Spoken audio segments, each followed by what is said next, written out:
What? Do you want to tell me when the wheels start going up? They're not touching it, but... Oh, they're not touching already. Okay.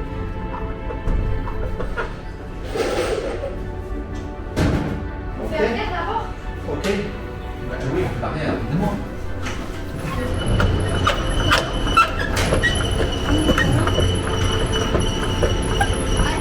The screen is off, but Yeah, it's running.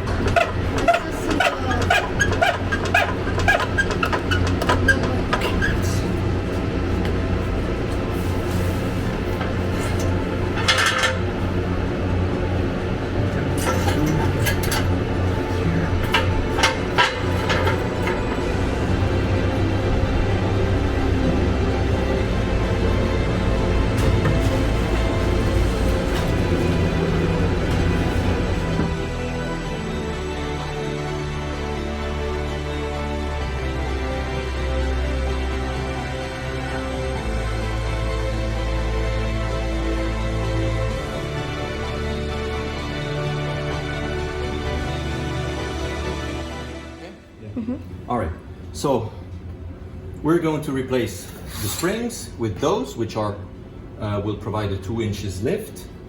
We're going to replace the stock shocks with those King shocks. What those will provide is, of course, much better dampening, much better performance. So now I'm going to explain what are the limiting factors in suspension travel here. Here, the suspension is fully extended, right? You can see that the spring is still tight, so it can go down more, because if you go down more, the spring eventually will like move freely, and then you can remove it, basically. Okay? So, but what is limiting the suspension travel here is the shock, because it reached its maximum length, okay? From the lower mount to the upper mount, if you measure that distance, so that's the length of the shock extended, okay? And this, if we measure it, actually, we'll see, we can do it before, I'll do it offline, and I can provide the measurements of the shock extended length, okay, from this point to that point for both the stock and the King. And you'll see that the King is will provide more suspension travel, so it will, the axle will go down more once we install the Kings, okay? Now, you see, this is the sway bar, okay? And it's attached on both sides with those sway bar end links. Now you see the articulation here. It's showing that this is really too close to its maximum. It's really like the sway bar is trying to pull down, but here we have reached a lot of articulation on this ball joint. Okay, so if the shock go down more, this will really be putting a lot of a strain on this ball joint, which eventually it will break. Okay, so that's why they say if you install those shocks, you should change those end links for longer ones. Okay, yep. So we'll do that, but we don't have them today. So as soon as we have them, we will replace those end links. So what are we doing today then?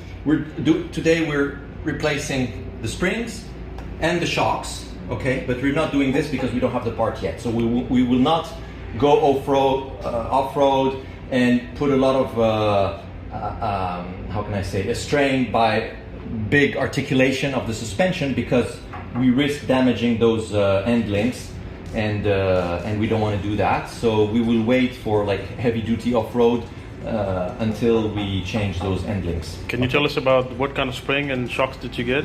Okay, so those springs are from King Springs, which is an Australian company, okay, which usually makes yellow springs, but they make special series in blue, mainly for Middle East customers with these cars, to match the blue color of the King shocks, which is a different company, which is an American company.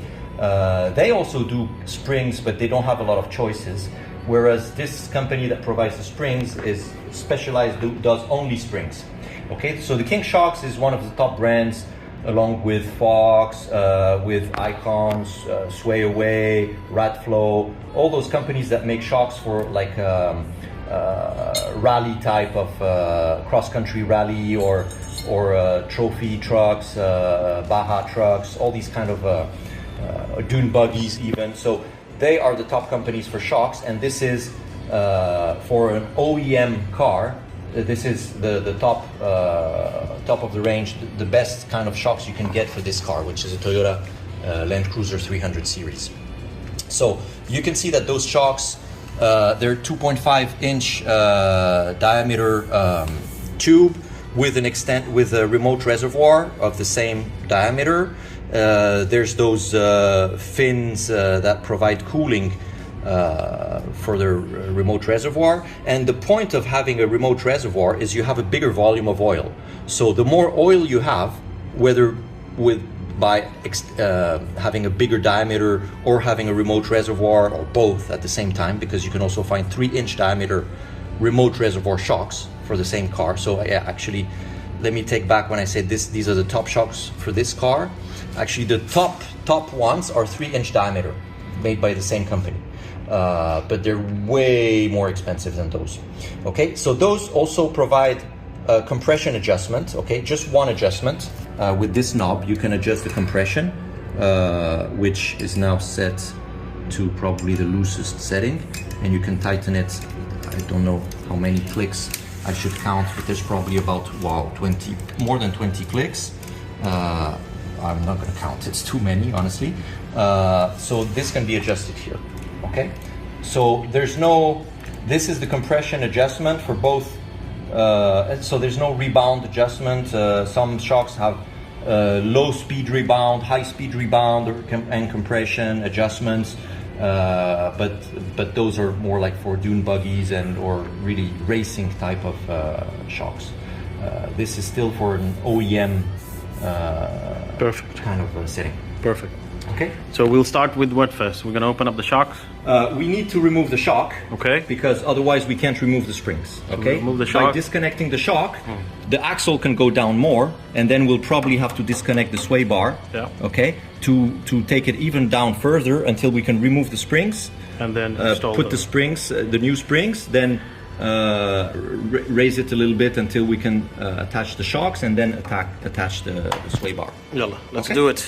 Okay, so now we've removed the sway bar end link here. We've disconnected the sway bar on this side. We've disconnected this brake line bracket because otherwise it would pull it would put a lot of strain on this brake line. So this is done. And now you see, look what I'm gonna do.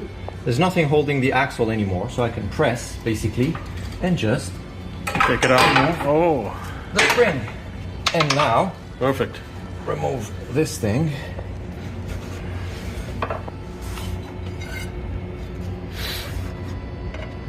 Which is the bump stop for. So the bump stop is basically This one, yeah. here. So if the axle compresses all the way to the bump stop, it will dampen the kind of when you bottom out, it Tu will vois tellement plus maintenant. dampen the hit. And sometimes you can put hydraulic bump stops, which is like the ultimate thing. Yeah, Kings make them. Yeah. So Okay, let's put it in. Yeah. The blue one. yeah. So Il faut prendre le bas, non? Parce que c'est Yeah. tu vois. yeah. So This goes on top. does it say left or right? No. No, Unlike, the spring. some cars, like the LC300 maybe. Yeah, it but has the a left and right. The Patrol Y61 as well. There's a difference between left and right for some reason. They decided to have different heights, left and right side, to account for the weight of the Okay. tank, which is a bit Dans stupid les because. toilettes, je crois. Hein. Bah, vas-y, mon chéri. And now we raise it until the spring is sitting tight in its position, which I need to see. Okay. So actually, see, the spring is not where it's supposed to be. It's supposed to be here. I don't know if you see. Yeah. Yeah, it's supposed to be here. Yeah. Okay. Oh, wait. It's supposed to be here. And it's here. So we need to lower the axle again. Yeah. Actually, no, I can do it. Yeah, okay. Can you raise the axle a little bit with the jack while I'm holding this? Yeah. Yeah, you can stop the video now. We got the point.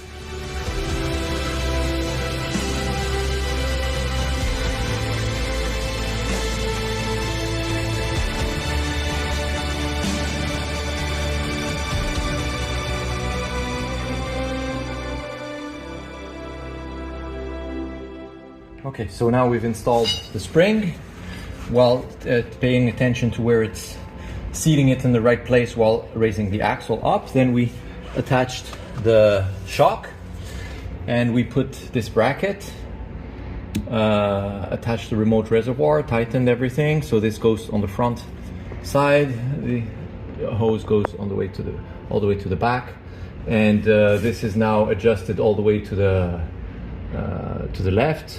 We'll try it this way, then adjust all the way to the right, which I suppose will be firmer. Try it this way, and then we'll adjust in the middle. Now here you can see this is at the moment limiting. We've reattached the sway bar with the end link, and it's at the moment limiting the down travel. So because, you know, raising or lowering the axle at these slow speeds is not going to break the joint, but imagine while you're driving and suddenly the axle drops, it will inevitably damage this ball joint. So that's why we need to put longer ones here, so it doesn't put as much strain on this ball joint, and it's going to be uni ball. Anyway, so we're done here on this side. What's the blue cover? Oh yeah, this is just to protect the piston rod, because with all the dust, so you can see, where's the broken one that came with the, okay. This, the shocks come with this thing, which will protect basically from all the debris while you're driving that might hit the rod and scratch it. But this came broken because poor packaging, they tightened it all the way, and because things might have moved and hit it, so it was broken when it came. But anyways, this only provides partial protection. A boot like this is better, and this you can buy on Amazon for pretty cheap, a set of 2 or 4. So this will protect the rod from all the debris, because once it's scratched, it will wear out the O-rings, the seals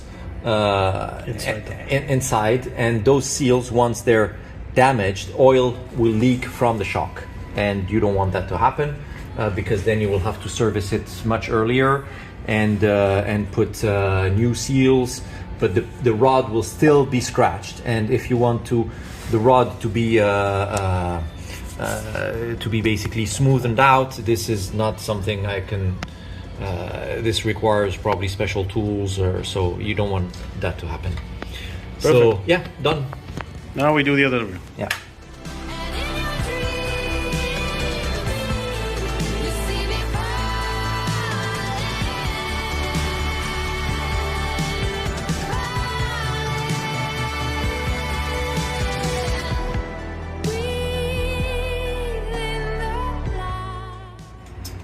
Why am I wasting my time?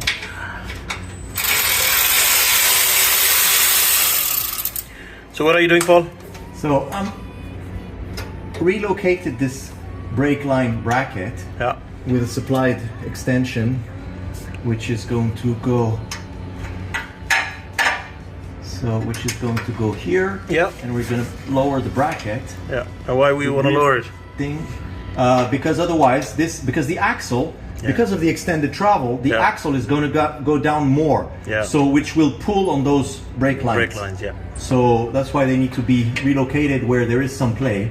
So the bracket is supplied by the King's shocks? Yes, yes. So initially, this bracket sits in this place, okay, and is bolted like this. Now, because we're putting more suspension travel, we need to relocate. So the shocks come with this like extension for the brackets to relocate this thing here further down, so it doesn't pull too much on those brake lines. Okay, now this is steel, so it will flex a little bit, so you need to really pull strong before you can actually attach it, but then you're fine.